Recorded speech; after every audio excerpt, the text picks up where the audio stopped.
मांग रख रहे हैं कि ये भर्ती परीक्षा निरस्त होनी चाहिए, इसमें धांधली हुई है, फिर से एग्जाम होना चाहिए। तो क्या भर्ती परीक्षा निरस्त करवाना सही है? इसमें तो कुछ लोगों का भी नुकसान है जो कि अपनी मेहनत से चयनित हुए हैं। नहीं हो सकता कि अगर कोई नेता है क्या वो एग्जाम नहीं निकाल सकता? आपको क्यों संदेह है? नेता है तो एग्जाम नहीं निकाल सकता? नहीं, निकाल सकता है, क्यों नहीं निकाल सकता है। तो बॉबी पवार वास्तव में बेरोजगारों के प्रति सीरियस है या राजनीति कर रहे हैं? मैं अपनी घटना आपको बताऊं तो अगर साइबर सेल कहता है कि धांधली नहीं हुई है तो मतलब आपके अनुरूप नहीं है, फिर आप कहेंगे हम अगली जगह जाके चेक करवाएंगे। फिर अनुरूप नहीं है, हम साथ साथ में प्राइवेट एजेंसी से जांच करवा ले, देख सकते हैं कि फिर मतलब साइबर सेल की जांच अगर आपके अनुरूप नहीं हुआ तो उस पर आप काउंटर मारेंगे? हमारे अनुरूप नहीं। क्या लगा कि मुख्यमंत्री के महोदय का चेहरा उतर गया था। केस रीडिंग करते हैं क्या आप? बिल्कुल करते हैं, बिल्कुल।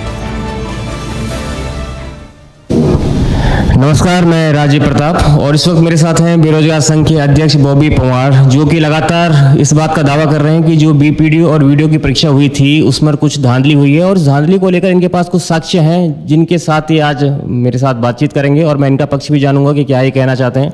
कल हमारी बात उत्तराखंड अधीनस्थ सेवा चयन आयोग के सचिव श्री संतोष बड़ोनी जी से हुई थी। आप लोगों ने वो वीडियो जरूर देखा होगा। तो पहले तो स्वागत है बॉबी पवार जी आपका। बहुत बहुत धन्यवाद और आपके आभार व्यक्त करना चाहूँगा। हमारे पास आभार व्यक्त करने के लिए शब्द नहीं है कि आप दिल्ली से यहाँ पहुँचे उत्तराखंड के युवाओं की आवाज़ उठाने के लिए, तो आपका बहुत बहुत धन्यवाद। पवार जी, पहले बात तो मैं ये जानना चाहूँगा आपसे कि आप लगातार कह रहे हैं कि जो बीपीडीओ और वीडियो परीक्षा हुई है इसमें धांधली हुई है। आपके पास क्या कोई साक्ष्य हैं ऐसे जिसके आधार पर आप कह सकते हैं कि इसमें धांधली हुई है? क्योंकि यहाँ पर वो बच्चे भी हैं जो कि अपनी मेहनत से चयनित हुए हैं, क्योंकि इतनी बड़ी परीक्षा है। उन बच्चों के साथ यदि परीक्षा रद्द होती है तो उन बच्चों के साथ तो कहीं ना कहीं नाइंसाफी होती है। भर्ती परीक्षा रद्द होने का अगर आप चाहते हैं कि भर्ती परीक्षा रद्द हो तो देखिए, भर्ती परीक्षा रद्द होने का जहाँ तक का सवाल है तो अभी तक हमने कोई भी अपने इंटरव्यू में या कोई भी प्रेस कॉन्फ्रेंस जितना भी कुछ हमने दिया है उसमें अभी तक हमने भर्ती रद्द करने के पक्ष में कभी नहीं बोला कि भर्ती रद्द हो। पर हाँ, हमने जो साक्ष्य आयोग को दिए हैं वो चाहे स्क्रीनशॉट्स हो, एग्जाम से पहले के स्क्रीनशॉट्स हो, या कुछ ऐसे संदिग्ध लोग हो जो गलत चयन प्रक्रिया से चयन हुए हैं और उसमें काफ़ी मतलब बिंदु है जिस आधार पर इस भर्ती की जांच की जा सकती है। चलिए, आप मुझे बिंदुवार बताइए कि क्यों आपको ऐसा लगता है कि इस भर्ती परीक्षा में धांधली हुई है। क्या आपके पास जो साक्ष्य हैं उनमें कुछ दम है या हवाई बातें हैं? देखिए, साक्ष्यों की जहाँ तक मैं बात करूँ तो हमने जो स्क्रीनशॉट दिए हैं आप उनकी जांच करिए। आयोग को हमने दे दिया, आयोग कह रहा हमने साइबर सेल को दे दिए। ठीक है, साइबर सेल को दे दिए हैं। हम कह रहे हैं कि वो उस साक्ष्यों की जांच करे कि वो जो पूरी उत्तरों की श्रृंखला जो पेपर से लगभग 12 घंटे पहले के स्क्रीनशॉट है वो कहाँ से आए, कब के हैं, क्या है, उसकी जाँच आयोग को करनी चाहिए। साइबर सेल के द्वारा हो रही है और हम चाहते हैं उस जाँच में तेजी लाए जिससे बच्चों को न्याय मिल सके। उसके बाद मैं कहना चाहूँगा कि इसमें बहुत से ऐसे बिंदु हैं कि 2 परीक्षाएं होती है, 1 माह का लगभग बीच का अंतर है, 1 माह में 2 परीक्षाएं होती है और समान पाठ्यक्रम वाली परीक्षाएं हैं। और उत्तराखंड में जो भी बंदा तैयारी कर रहा है वो इस प्रकार है कि जो समान पाठ्यक्रम की परीक्षाएं हैं ग्रुप सी की, उसको वो सभी फॉर्म को भरता है। ठीक है, एक आध केस ऐसे हो सकते हैं, अपवाद हो सकते हैं जो फॉर्म ना भरते हो, कोई स्पेशल उसके लिए ही फॉर्म भरे हो सकते हैं। पर इतनी बड़ी तादाद में, आंकड़ा मैं दोनों परीक्षाओं का लूँ तो 315 के करीबन ऐसे लोग हैं जो वीडियो बीपीडीओ वाली परीक्षा में चयनित है, परंतु इधर कनिष्ठ सहायक जो उसी सिलेबस वाली परीक्षा है और 1 माह के अंतराल में हुई परीक्षा है, उसमें भी नॉन टाइपिंग के कुछ पद थे, उसमें भी 2800 ग्रेड पे की पोस्टें थी, पर उन्होंने वो फॉर्म या तो भरा नहीं या फिर उन्होंने उसको क्वालिफाई नहीं कर पाया। क्वालिफाई का मतलब है ST SC वाला 35 नंबर। जब तक ये मालूम नहीं होता है कि वो लोग उस परीक्षा में बैठे भी हैं नहीं बैठे हैं तो आप कैसे कह सकते हैं कि बीपीडीओ में उनका नाम है? आप यही कहना चाह रहे हैं ना कि उस परीक्षा में बीपीडीओ में उनका नाम है, वो तो हमारे पास रिकॉर्ड है ना। में नाम नहीं है, एक में नाम नहीं है। नाम ना होने का मतलब है या तो उन्होंने परीक्षा दी नहीं। भाई, जब आप तैयारी करने वाले हो और सेम पाठ्यक्रम वाली परीक्षा है तो आप फॉर्म क्यों नहीं भर रहे? दूसरा भी हमारे जो जानने वाले हैं, जो मेहनत से चयन जिन्होंने लिया है, उनके दोनों परीक्षाएं हैं और उनकी निकली भी है। भले ही कुछ लोगों की रह गई हो कुछ नंबरों से, वो भी हमारे जानने वाले हैं। हम मान सकते हैं कि ठीक है, फॉर्म भरा था, नहीं निकला, कोई दिक्कत नहीं है उसमें। पर इतनी बड़ी तादाद में ऐसे लड़के कहाँ से आ गए? 315 के करीब। या तो इन्होंने परीक्षा दी नहीं और अगर दी है तो क्वालिफाई नहीं कर पाए, मतलब ST SC वाला 35 नहीं ला पाया, जनरल OBC वाला 45 नहीं ला पाया, और यहाँ पर सिलेक्शन लिए हुए हैं। तो अपने आप में बड़ा प्रश्न चिन्ह है, और इसकी जब तक जांच नहीं होगी, और जांच तब होगी जब जांच समिति गठित होगी और पूरे भर्ती की जांच होगी। आयोग की कार्यशैली पर हम सवाल खड़ा करते हैं। आपको जो ये साइबर सेल को आप स्क्रीनशॉट भेजे हैं आपने अधिराज्य सेवा चयन आयोग में, और सचिव साहब को कहते हैं कि अब जो जांच है स्क्रीनशॉट की वो साइबर सेल को सौंप दी गई, तो आपको साइबर सेल पर थोड़ा संदेह है क्या? आप चाहते हैं कुछ विशेष प्रकार की जांच हो इसके बाद? बिल्कुल, हम तो वही मांग कर रहे थे, वही डिमांड कर रहे थे कि कम से कम इसकी या तो न्यायिक जांच हो, न्यायालय के संरक्षण में जांच हो, या इसकी CBI जांच हो।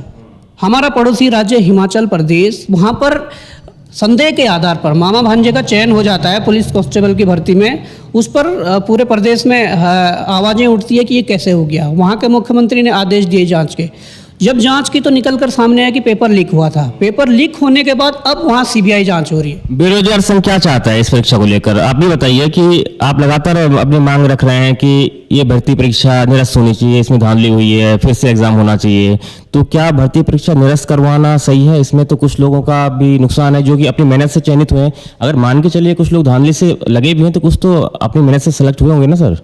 बिल्कुल, देखिए, मैं जहाँ तक कि निरस्त की बात कर रहा हूँ, तो निरस्त की बात तो मैं इस बात का खंडन करता हूँ कि मेरे किसी भी इंटरव्यू में आप दिखा दीजिए कि मैंने बोला हो कि निरस्त हो। हमने तो यही कहा कि जो हम बिंदु दे रहे हैं, जो हम आपको साक्ष्य दे रहे हैं, उस आधार पर एक बार भर्ती की निष्पक्ष जांच हो, और उस जांच में जो निकल कर आएगा वो डिसीजन तो उसके बाद का है, निरस्त का हो या काली भेड़ों को बाहर करने का हो, या जो भी डिसीजन हो उसके बाद डिसीजन ले सकते हैं। पहले ही हम क्या कह दें कि आप भर्ती को निरस्त कीजिए, हम इसीलिए तो बोल नहीं रहे, किसी भी इंटरव्यू में हमने नहीं बोला है ना। तो हम इसलिए नहीं बोल रहे हैं कि जांच में जो सामने आएगा, जांच में जो जांच समिति की रिपोर्ट आएगी, उस रिपोर्ट के आधार पर ही निर्णय लिया जाए। अच्छा, एक चीज मेरे मन में है कि जो आप स्क्रीनशॉट बता रहे हैं कि ये भर्ती से 12 घंटे पहले का स्क्रीनशॉट है, तो ये एग्जाम से पहले ही जब ये स्क्रीनशॉट अगर आ गया था, पेपर लीक हो चुका था, तो ये आपने एग्जाम के बहुत देर बाद नहीं इसको ओपन करा? देखिए, इसके पीछे कारण ये कि हमें जब मिला हमने तब इसको पब्लिश किया। हमारे पास जब तक नहीं। कहाँ से मिला आपको? हमें जहाँ से भी मिला, एक है सोर्स जहाँ से मिला है, उस चीज़ को मैंने आयोग के सामने बोल दिया। हमने पहले ना तो मीडिया में डाला ना सोशल मीडिया में डाला, हमने जैसे ही मिला हमने तुरंत आयोग के अध्यक्ष को कॉल करके उनके पास सौंप दिया कि सर ये बातें हैं, आप इसकी जांच करवाइए। 2-3 दिन बीत जाने के बाद जब कोई आयोग की ओर से कोई रिस्पॉन्स नहीं आया, तो उसके बाद हमें मजबूरन प्रेस क्लब में एक प्रेस वार्ता करनी पड़ी, और उस प्रेस वार्ता के माध्यम से हमने वो सार्वजनिक किए। जब सार्वजनिक किया गया तो हमने उसमें साफ तौर पे कहा कि हम अब किसी को ये नहीं बताएंगे कि हमें कहाँ से किस माध्यम से प्राप्त हुए, पर हाँ, अगर जांच समिति गठित होती है और जांच समिति हमसे पूछती है कि हाँ कहाँ से हुआ है, कहाँ से प्राप्त हुआ है, तो जांच समिति को हम बता देंगे कि कहाँ से हुआ, क्या सोर्सेज है इसको प्राप्त करने के। तो वो चीज़ें हम जांच समिति को देंगे, और बाकी जो भी और चीज़ें वो जांच समिति को देंगे कि किस प्रकार क्या है, जांच होनी है, हमारा भी कुछ उसमें सुझाव। अच्छा, साइबर सेल की जांच जारी है, हम 2 या 3 दिन में जांच का जो भी मतलब रिजल्ट होगा वो भी सामने आ जाएगा, सबके सामने आ जाएगा। तो आपको साइबर सेल जो जांच कर रहा है, आयोग जो जांच करा रहा है, उसकी मंशा पे और इस जांच से आप इस पर भी आपको संदेह है? देखिए, संदेह तो होगा, क्योंकि है क्या कि हमने आयोग के समक्ष ये चीज़ें रखी, और उसके बाद कुछ हमने DB से पहले आयोग को बोला था कि कई मतलब अभ्यर्थी ऐसे हैं जो प्रदेश भर से आवाज़ें उठी है, अनेक जिलों से आवाज़ें उठी है कि कई मतलब जो लंबे समय से राजनीति में सक्रिय लोग हैं। हम जानते हैं कि राजनीति में या समाज सेवा में जो सक्रिय लोग होते हैं वो किताब पढ़ने का उसको टाइम नहीं मिल पाता है, और वो इतनी टॉप मेरिट में आ जा रहे हैं। और चलिए आप नाम लीजिए सीधे डायरेक्ट, कोई दिक्कत नहीं। देखिए, नाम क्या लें, हम इस तौर पे कह दें कि वर्तमान में भाजपा शासित प्रदेश है, भाजपा की सरकार है, भाजपा के ही कई पदाधिकारी, वो जिला मंडल या मंडल के या जिला के पदाधिकारी हैं या उनके। आप साफ कह रहे हैं कि भाजपा के ही कुछ नए नेता, नए नवेले नेतागण वो इन पदों पर चयनित हुए हैं? बिल्कुल, कुछ भाजपा के नए जो नवेले नेता है वो चयनित हुए हैं, और जहां तक हमने इसकी अपने स्तर से जांच करने की कोशिश की और जांच हमने की, तो हमें ज्ञात हुआ कि कहीं ना कहीं दूसरे पक्ष के भी कुछ नेता इसमें मिले हुए हैं। इसीलिए पक्ष और विपक्ष से आवाज नहीं उठ रही है? इसलिए पक्ष विपक्ष से आवाज नहीं उठ रही है। अच्छा, ऐसा नहीं हो सकता कि अगर कोई नेता है, क्या वो एग्जाम नहीं निकाल सकता? आपको क्यों संदेह है? नेता है तो एग्जाम नहीं निकाल सकता क्या? नहीं, निकाल सकता है, क्यों नहीं निकाल सकता है, पर हम जो हमारे मेहनती छात्र हैं और जो हमारे साथ पहले तैयारी करते थे या जो तैयारी करे, हमने भी तैयारी करी है, हम जानते हैं कि तैयारी करना क्या होता है और तैयारी में कितना दमखम लगाना पड़ता है, कितना समय हमें किताबों को और कोचिंग में, लाइब्रेरी में देना पड़ता है। हम खुद तैयारी कर रहे थे उस दौरान, जब से हमने किताब पढ़ना छोड़ा क्या नहीं हो पाता, जब से हम इन कामों में लिप्त हो गए, समाज सेवा में, इन कामों में लिप्त बॉबी पवार वास्तव में बेरोजगारों के प्रति सीरियस हैं या राजनीति कर रहे हैं? मैं अपनी घटना आपको बताऊं तो मैं एक तैयारी करने वाला बच्चा था। तैयारी करते करते ऐसी कंडीशन आ गई कि तैयारी करते हुए 2-3 साल हो गए थे, परंतु वैकेंसी नहीं निकली। जब वैकेंसी निकली तब अंडर एज थे, उस समय फॉर्म नहीं भर पाए। जब एज हुई तो 2-3 साल तक वैकेंसी नहीं निकली। उस दौरान हमें इसमें कूदना पड़ा, आंदोलन में कूदना पड़ा वैकेंसी निकालने के लिए। मेरे नेतृत्व में जब पहला आंदोलन हुआ, सचिवालय कूच हुआ, तो हजारों की भीड़ में सचिवालय कूच किया गया। उस दौरान पुलिस द्वारा लाठीचार्ज की गई। लाठीचार्ज होने के बाद कुछ पथराव हुए, पुलिस को भी चोटें आई, हमारे साथियों को भी चोटें आई, हमारे साथी हॉस्पिटल में एडमिट हुए। उस दौरान मेरे पे मुकदमे लग गए थे। तो उसके बाद जो एक डायरेक्शन चेंज हो गई थी, डायरेक्शन चेंज हो गई मतलब प्रदेश भर से युवाओं के फ़ोन आने लगे कि ऐसा, जब भी कुछ घटना होती कि ऐसा करना है, फिर मजबूरन करना पड़ता था। तो मतलब मेरा कहने का मतलब यह कि किताबों से डाइवर्ट हो गए। जब डाइवर्ट हो जाते हैं तो तैयारी करने का कोई। बॉबी पवार के आगामी भविष्य में चुनाव लड़ेंगे? देखिए, भविष्य में तो भविष्य ही तय करेगा कि क्या करना है, चुनाव लड़ना है, क्या करना है। पर अभी तो फिलहाल जो बेरोजगारों की आवाज़ जो हम उठा रहे हैं वो मैंने तो छोड़ दिया था बीच में कि क्या है, परंतु प्रदेश भर से छात्रों का दबाव आता है कि आप ऐसा तैसा है, आप करोगे नहीं, वो सो अलाना फलाना, मतलब बहुत सी चीज़ें वो प्रेशर डालकर कर देते हैं। तो मजबूरन करना पड़ता है क्योंकि हमने इसकी जिम्मेदारी ली थी। हाँ, जिस दिन इस पद से इस्तीफा दे दूंगा उसके बाद हम वो उनके प्रेशर में काम नहीं करेंगे। अभी हमें प्रेशर में, बच्चों के प्रेशर में काम करना पड़ रहा है क्योंकि उन्होंने हमें अध्यक्ष माना है, तो उस प्रेशर में काम करना पड़ता है, उनकी सुननी पड़ती है। जी बॉबी पवार जी, ये बताइए कि आपको ये भी है कि कुछ जो प्रश्न पत्र हैं, प्रश्न पत्रों में आयोग ने कुछ प्रश्नों को डिलीट करा है, तो वो प्रश्न जो डिलीट हुए हैं उस पर भी आप आपत्ति उठा रहे हैं कि ये प्रश्न डिलीट नहीं होने चाहिए थे, ये तो बहुत सही प्रश्न है, इनको डिलीट करने का क्या मकसद था आयोग का? वो कौन से प्रश्न है और किन पर आपको आपत्ति और क्यों आपत्ति है? देखिए, आपत्ति इसलिए कि इन्होंने एक नया प्रचलन बना दिया उत्तराखंड में। ये सही प्रश्नों को या तो डिलीट कर दे रहे हैं या उस सही प्रश्न के उत्तर, जो सही उत्तर है, उसको चेंज कर दे रहे हैं। इससे घाटा पढ़ने वाले विद्यार्थी को हो रहा है, क्योंकि आप देख सकते हैं कि मैं एग्जाम्पल के तौर पे आपको दूं कि अभी ये परीक्षा हुई है, एनसीईआरटी जो पूरे देश में यूपीएससी जिसको मानता है कि इसमें यही है कि एनसीईआरटी पे जो होगा वो हम मानेंगे, तो उसमें है कि एक प्रथम हेडिंग है, हेडिंग में लिखा हुआ है कि 16 महाजनपदों में प्रथम महाजनपद मगध है। भाई, जब सब में लिखा हुआ है सारी बुकों में, तो आपको क्या जरूरत ऐसी पड़ गई थी? जब तो आपने आंसर की जारी की तब सही दे रखा था, उसके बाद जब रिजल्ट के साथ आप नई आंसर की डालते हो उसमें आप डिलीट कर दे रहे हो। तो आप देख सकते हैं जिस बच्चे का वो प्रश्न सही था वो 1.25 नंबर से पीछे चले गया, 1 नंबर का उसका प्रश्न का कट गया और 0.25 उसका माइनस मार्किंग होकर कट गया। और जिसने ये करा ही नहीं था या जिसने पढ़ा ही नहीं था उसको फालतू में एक बोनस अंक मिल गया, वो उससे आगे चले गया।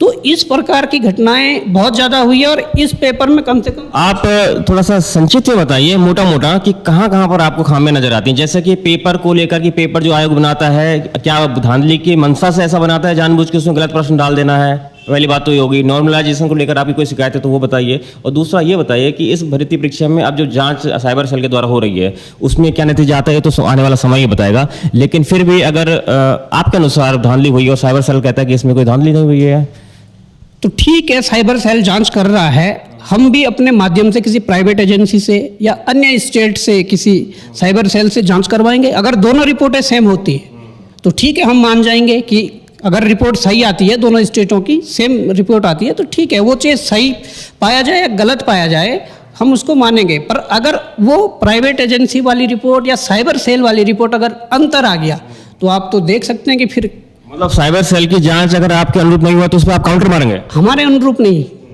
साइबर सेल है, जांच कर रही है जो जिस यंत्रों से वो। आपको तो संदेह है ना कि धांधली हुई है, तो अगर साइबर सेल कहता है कि धांधली नहीं हुई है तो मतलब आपके अनुरूप नहीं है, फिर आप कहेंगे हम अगली जगह जाके चेक करवाएंगे? फिर अनुरूप नहीं है, हम साथ साथ में प्राइवेट एजेंसी पे जांच करवा लेंगे।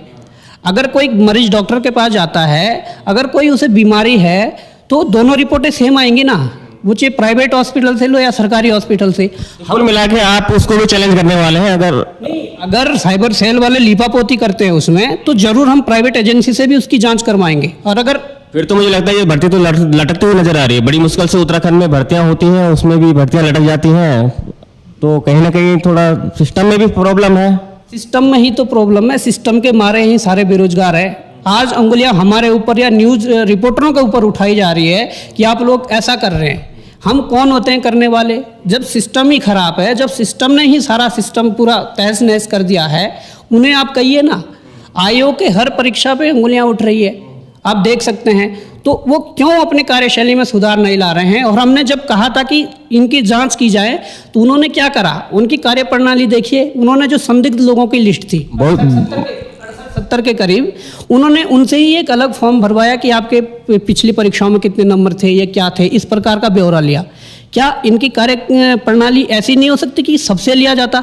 क्योंकि जिसने भी नाम दिए होंगे वो सबको तो जानता नहीं है कि कौन धांधली से चयनित हुआ या कौन गलत तरीके से चयनित हुआ है, वो सबको जानता नहीं है। कुछ नाम दिए होंगे, परंतु आयोग को तो अपने कार्य प्रणाली में ये ऐड करना चाहिए था कि वो सबसे फॉर्म भरवाते, सबका रिकॉर्ड निकलवाते और उसमें कुछ ना कुछ फिर सामने निकल के आता। बोल पवार, आप जो लड़ाई लड़ रहे हैं बहुत लंबी लड़ाई है, और इस तरह की लड़ाई लड़ने के दौरान मैं देखता हूँ कभी कुछ जो आयोग के सचिव भी कह रहे थे कि उत्तराखंड में भर्ती माफिया बैठे हुए हैं। कभी इन भर्ती माफियाओं की तरफ से धमकी वमकी आती है?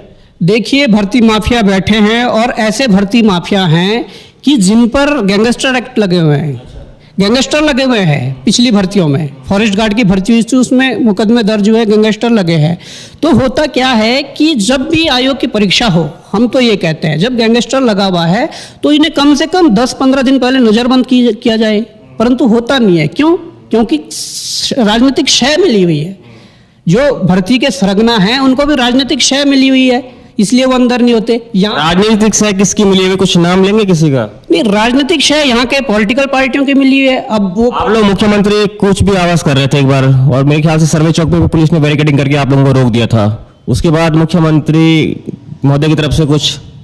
देखिए, मुख्यमंत्री महोदय को तो हमने कम से कम 10 से 12 ज्ञापन दे दिए। मुख्यमंत्री आवास कूच करा, जनता दरबार में गए, वहां अपनी बात रखी, उसके बाद अन्य माध्यम से भी ज्ञापन। युवा मुख्यमंत्री हैं धामी जी, क्यों आप सुनते नहीं है क्या? बेरोजगारों की या युवाओं की सुनते नहीं है क्या? नहीं, देखिए, जो ये घटना है इसमें तो हम यही कह सकेंगे कि नहीं सुनी है।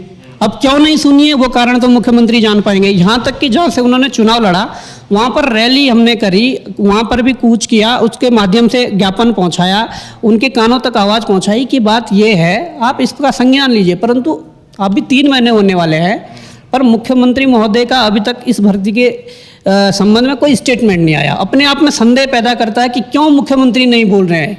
हिमाचल प्रदेश के मुख्यमंत्री ने सीबीआई जांच के मुख्यमंत्री तक बात ही नहीं की होगी तो कहाँ से बोलेंगे? कौन कह रहा है मुख्यमंत्री तक बात ही नहीं गई है? हमने मुख्यमंत्री आवास के जनता दरबार में गए, हमने खुद अपने हाथों से ज्ञापन हाथ में पकड़ाया और कहा, मुख्यमंत्री साहब ये जांच का मामला है।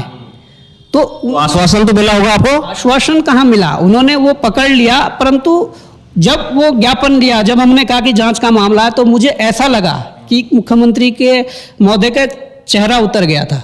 तो फेस रीडिंग करते हैं क्या आप? बिल्कुल करते हैं, बिल्कुल करते हैं, और करना भी पड़ेगा, है ना। अगर फेस रीडिंग ना करते तो अभी तक उनका स्टेटमेंट आ जाता है भर्ती में, या तो जांच के लिए या कुछ और जो भी स्टेटमेंट देना होता दे देते, परंतु अभी तक नहीं दिया जी।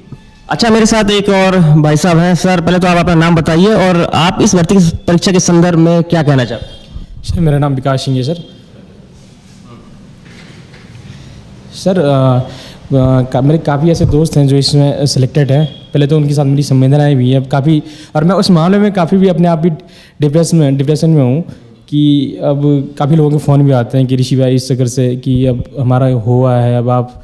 लेकिन मैं यही कहता हूँ कि हाँ, वास्तव में गलत तो हुआ है। क्या मैं अपनी लड़ाई नहीं लड़ूँ?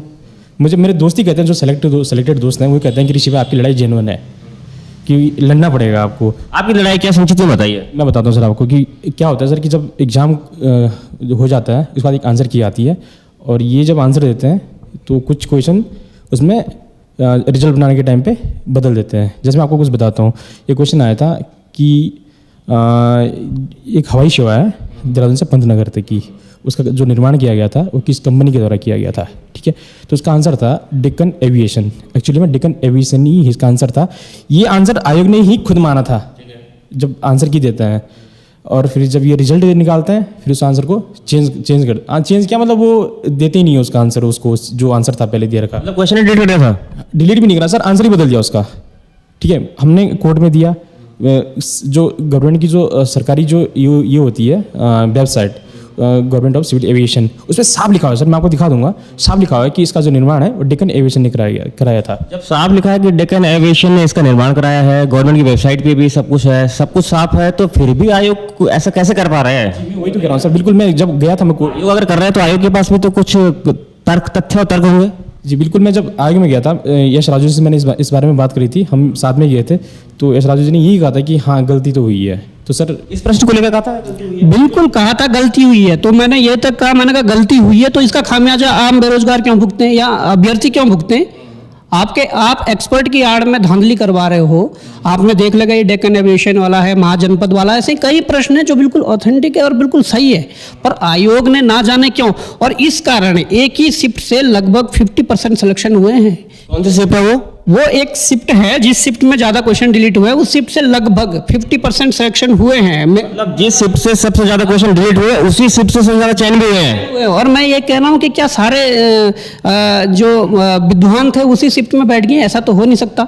ये अपने आप में ये भी जांच का विषय है।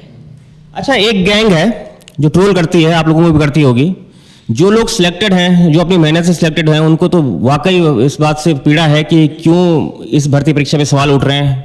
सालों की मेहनत हमें इस मुकाम तक लाती कि हम चयनित होते हैं, लेकिन एक गैंग हुआ है जो शायद धांधली करके अंदर घुसा है, वो ज़्यादा सक्रिय है, नजर आता है मुझे। क्योंकि मैंने भी व्यक्तिगत रूप से कल ये पाया कि जो कमेंट्स की बौछार हो रही थी, तो ऐसा लगता है प्री प्लान कमेंट कर रहे थे, भर्ती माफियाओं की तरफ से हो रहे हों या कुछ हो रहे हों। तो कहीं ना कहीं मुझे भी लगता है कि भर्ती परीक्षा में धांधली तो हुई है, ऐसे मुझे आशंका नजर आती है। हुई नहीं सर, धांधली 100% हुई है। और मैं कहता हूं आप जांच समिति गठित कीजिए और जांच समिति को हम बिंदु देंगे कि किन बिंदुओं पे जांच होनी है। और मैं कह रहा हूं कि हमारे अगर सुझाव जांच समिति ने ले लिए, 15 दिन के अंदर दूध का दूध पानी का पानी हो जाएगा, गारंटी के साथ हम कह रहा हूं। वो स्क्रीनशॉट जो आप दे रहे हैं वो आप हमारे साथ भी शेयर कीजिए, हम भी इस पर थोड़ा फैक्ट चेकिंग करेंगे। नहीं, बिल्कुल आपके साथ भी शेयर करेंगे। और मैं कह रहा हूं वो स्क्रीनशॉट 99.99% तो सही है जिस माध्यम से हमें प्राप्त हुए हैं, परंतु अगर 0.01% भी गलत साबित होते हैं तो हमारे पास उसके बावजूद भी ऐसे बिंदु है जिन पर जांच करनी है, और जांच करने के बाद ऐसा कुछ निकल के आएगा। हम कह रहे हैं कि 15 दिन में दूध का दूध पानी का पानी करवा देंगे अगर हमारे सुझाव अगर जांच समिति ने लिए। ये ऑन दूध का दूध पानी का पानी आप करिए, लेकिन उन छात्रों के साथ भी आपको खड़ा होना पड़ेगा जो मेहनत से निकले हैं। उनके साथ हम खड़े हैं, इसलिए मैं कह रहा हूं कि मैंने कभी ये नहीं कहा या हमारे जो जिस तरीके से चीजें चल रही है, अगर भर्ती ही कैंसिल हो गई फिर? नहीं, देखिए भर्ती कैंसिल होना और ना होना, इसमें तो जांच जो रिपोर्ट आएगी उसके बाद का डिसीजन है, वो ना हमारा डिसीजन है। वो जांच समिति का क्या डिसीजन है और आयोग क्या डिसीजन उस पर लेता है, वो चीज़ें मायने रखेगी। परंतु मैं ये कहना चाहता हूँ कि उत्तराखंड में हर भर्ती में मेहनती छात्रों के साथ लगभग 30 और 40% जो काली भेड़ें घुस रही है, वो कब तक चलता रहेगा, मैं ये भी कहना चाहता हूँ। क्योंकि होता क्या है कि मेहनत करने वाले तो निकलेंगे, ऑब्वियसली ये कि मेहनत करने वाले अब 100% सीटें तो बेच नहीं सकते हैं, बड़ी तादाद में सीटें बेचते हैं, और इसमें बहुत ज़्यादा तादाद में बेची है, इसमें 300-400 का आंकड़ा छू जाएगा। सचिव साहब कह रहे हैं तो मैं दावे के साथ कह सकता हूं कि आयोग की तरफ से एक नंबर की हेराफेरी नहीं और एक पैसे की हेराफेरी भी नहीं, उन्होंने पैसे का भी जिक्र कर दिया था। सचिव साहब को मैं कहना चाहूंगा कि सचिव साहब, आप तो पहले दिन जब हमने आवाज उठाई कि धांधली हुई है, आपने तो बिल्कुल कड़े उसमें कह दिया था कि कोई धांधली नहीं हुई है, परीक्षा बिल्कुल पारदर्शिता के साथ संपन्न हुई है। उसके बाद आयोग के अध्यक्ष खुद कहते हैं कि मुझे भी लगता है 4-5 ब्लैक शिफ्ट हैं।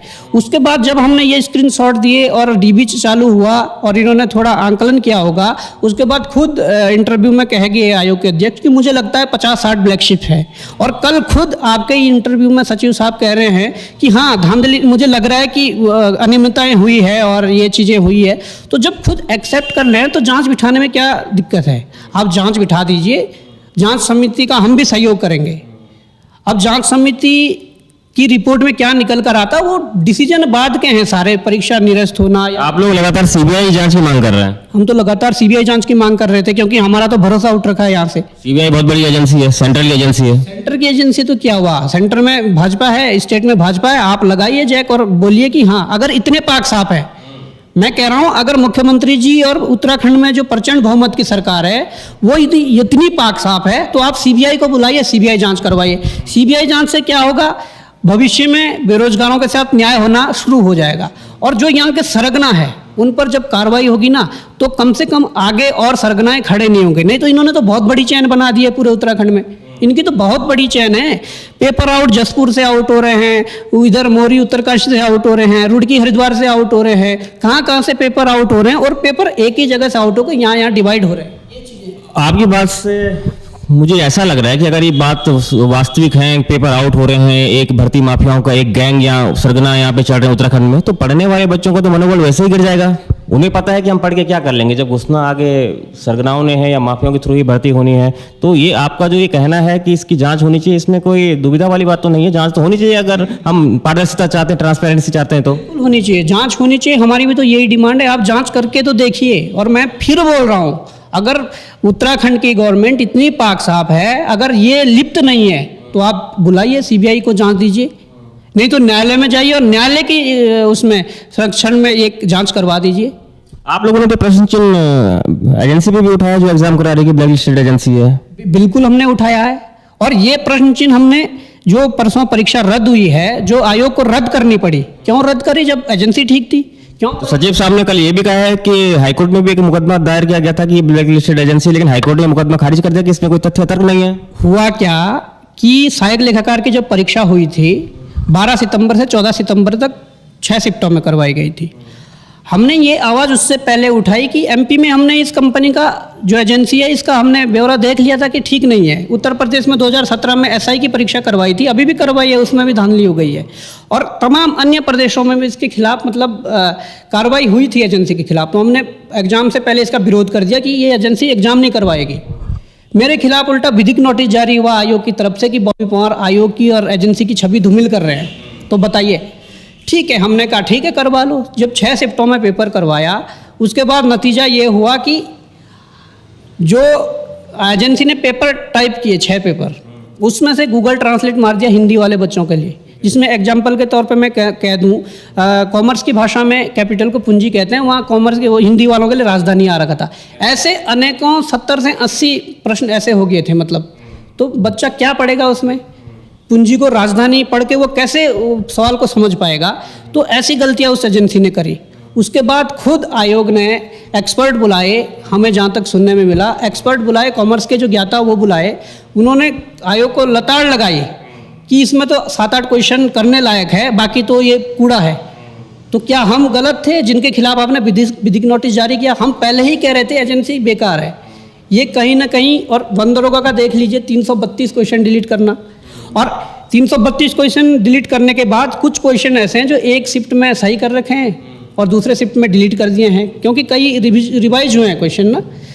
क्या लगता है आयोग के पास संसाधनों की कमी है या आयोग जानबूझ के इस तरह की गलतियां करता है अपने चहेतों को लाभ पहुंचाने के लिए? हो सकता है कि अपने चहेतों को लाभ पहुंचाए। संसाधनों की क्या कमी है? अगर संसाधनों की कमी है तो आप हाथ खड़े कर दीजिए, आप हाथ खड़े कर दीजिए ना, सरकार को बोलिए हम नहीं करवा पाएंगे अगर आप हमारा बजट नहीं बढ़ाते या ये नहीं करते। तो संसाधन जुटाना वगैरह ये तो सरकार का काम है। आयोग डिमांड तो करें, परंतु अपने चहेतों को फायदा पहुंचाने के लिए हो सकता है ये लोग ऐसा करें, क्योंकि वन दरोगा, ये सहायक लेखाकार, ये इस एजेंसी ने करवा दिए हैं। और फिर भी आयोग के सचिव कहते हैं कि हमें सस्ती पड़ी है, ये रेट जो है वो सस्ती पड़ी है। और ये बात मत भूलिए सचिव जी, हम जिस दिन आरटीआई से मांग लेंगे, हमें पता लगा कि इस एजेंसी के और टीसीएस एजेंसी जो टॉप में अभी ऑल ओवर इंडिया में चल रही है, उसके रेट सेम थे टेंडर में, परंतु आपने टीसीएस को किसी कारण बस कुछ गलती निकाल कर उसको बाहर कर दिया और रेट सेम थे। और आप कह रहे हैं कि इसका रेट में डिफरेंस था, ये सस्ती पड़ी इसलिए हमने कर लिया। क्या सस्ते के चक्कर में आप उत्तराखंड के बेरोजगारों के साथ खिलवाड़ करेंगे? ये कहाँ तक का न्याय है? आप 300 रुपये पर व्यक्ति से फीस ले रहे हो, तो आप उसके बावजूद भी बच्चों को एक बिल्कुल फेयर जो परीक्षा करवाए वैसी एजेंसी नहीं दे पाओगे। और जो ये नॉर्मलाइजेशन का मामला है, जो 80,000 बच्चे थे वन दरोगा में, 18 शिफ्टों में करवा दिया। बताओ, उत्तराखंड में बड़े बड़े पेपर बैंकिंग के हो या एसएससी 10+2 के हो, बड़े बड़े जो एग्ज़ाम होते हैं सेंटर के, वो उत्तराखंड में बहुत बड़ी तादाद में सेंटर होते हैं, वो संपन्न करवाते हैं। परंतु तुम्हारे लिए संसाधनों की कमी है, तुम्हारे लिए सेंटरों की कमी है, ऐसा ये तो मतलब मैं अपनी ओर से अगर कहूँ तो मुझे सुनने में बड़ा अजीब सा लगता है कि सेंटरों की कमी है। बहुत सेंटर है। मैं कह रहा हूँ कि अगर आप एक शिफ्ट में करवाना चाहते हैं, ऑफलाइन पेपर भी करवाते हैं, तो देहरादून, ऋषिकेश, हरिद्वार, रुड़की, विकासनगर, देहरादून तक, ये यहाँ तक 1.5-2 लाख। नहीं, इतना मुश्किल नहीं है एक शिफ्ट में 2 शिफ्ट में परीक्षा करवाना। इतने संसाधन है यहाँ पर, वो तो नहीं, वो संसाधन है, उस बात से मैं एग्री करता हूँ आपके।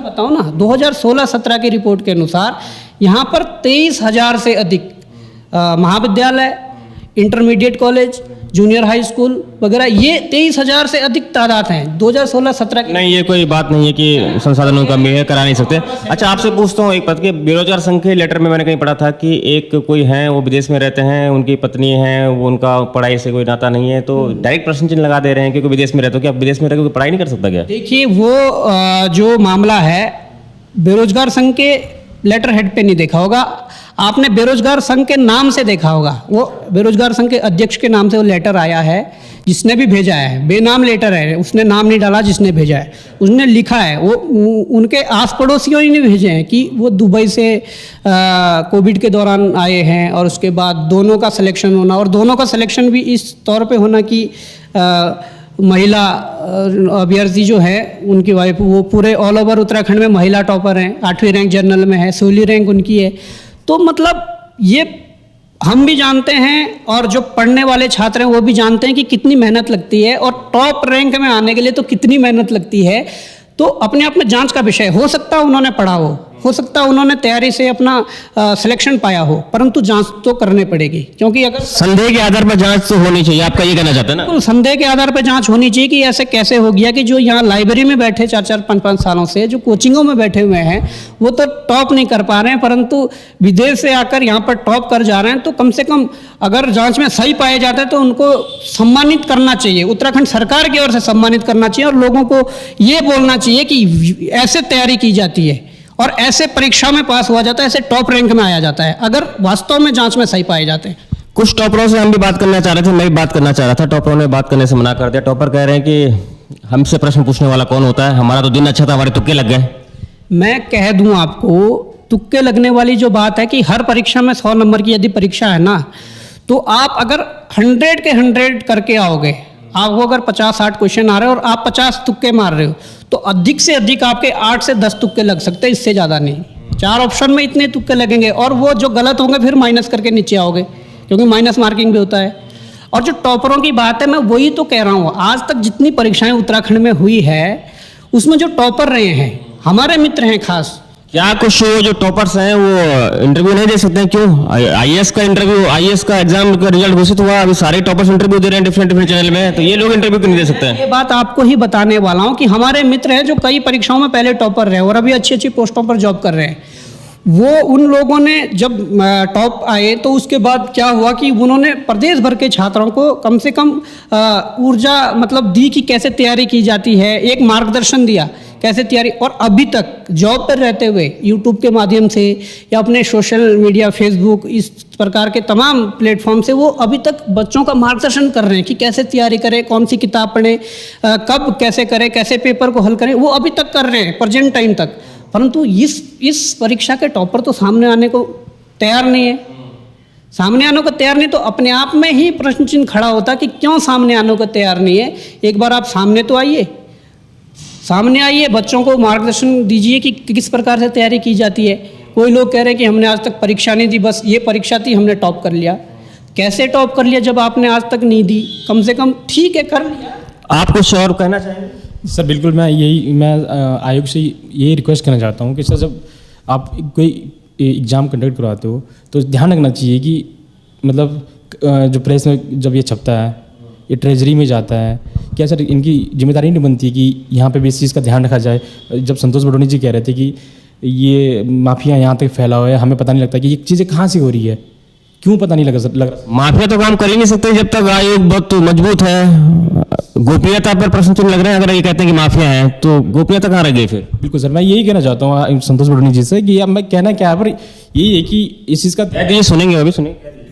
नहीं सर, वो चीज़ अलग है, लेकिन वो हमसे काफ़ी सीनियर हैं और काफ़ी जानकारी है उनको इस चीज़ में। लेकिन जो सर मेरी जो क्वेश्चंस की लड़ाई है मैं सर क्या आप क्या आप बाहर हुए हैं कितने नंबर से? 1 मार्क से बाहर हूँ सर। एक्चुअली मैं मार्क्स बाहर नहीं हुआ हूँ, इनके हिसाब से मैं मेरिट में ही हूँ, लेकिन अब जान उसके बाहर कर दिया गया है। बताओ क्या किया जाए? क्या मैं अपनी लड़ाई ले लूँ?